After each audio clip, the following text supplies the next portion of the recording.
हमें यकीन है कि इस साल दीपावली पर आपने ना सिर्फ अपने घर की सफाई की होगी बल्कि उसकी मरम्मत भी कराई होगी। शायद दीवारों पर नया पेंट भी कराया होगा और घर के बाहर लाइटें भी लगाई होंगी। लेकिन क्या आपके मन में आपके शरीर की मरम्मत और उसकी सफाई का ख्याल आया?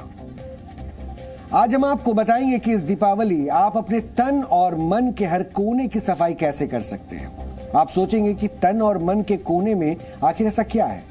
इन कोनों में है आपके शरीर को नुकसान पहुंचाने वाली बुरी आदतें और मन को नुकसान पहुंचाने वाले दूषित विचार। जैसे आपके घर के कोनों में कई बार कालिख जमा हो जाती है और ये कोने हमेशा के लिए गंदे हो जाते हैं, वैसे ही अगर आपके तन और मन की सफाई ना हो तो वहां रोग, ईर्ष्या, लोभ, अहंकार और नकारात्मक विचारों की गंदगी जमा हो जाती है।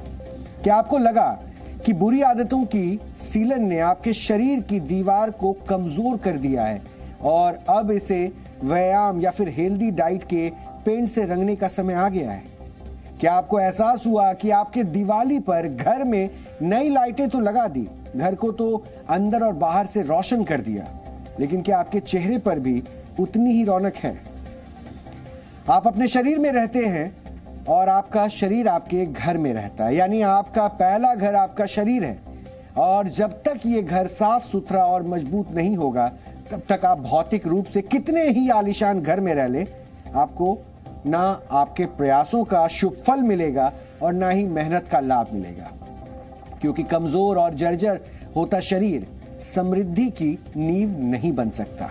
इस समय पूरी दुनिया में हेल्थ एंड वेलनेस का मार्केट 112 लाख करोड़ रुपए का है, यानी लोग अपने शारीरिक और मानसिक स्वास्थ्य के प्रति ज्यादा जागरूक हो रहे हैं।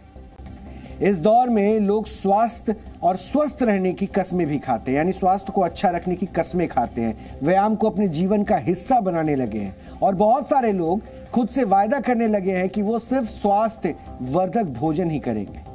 लेकिन जिस तरह दिवाली के कुछ दिनों के बाद घर फिर से गंदा होने लगता है, वैसे ही ये सारी कस्में खाने के बाद लोग अपनी प्रतिज्ञा से पीछे हट जाते हैं।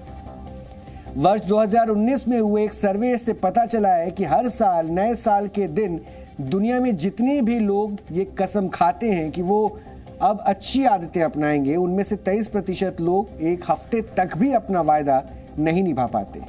69% लोग तीसरे हफ्ते में ही हार मान लेते हैं और सिर्फ 8% लोग ही किसी अच्छी आदत को लंबे समय तक या फिर हमेशा के लिए अपना पाते हैं।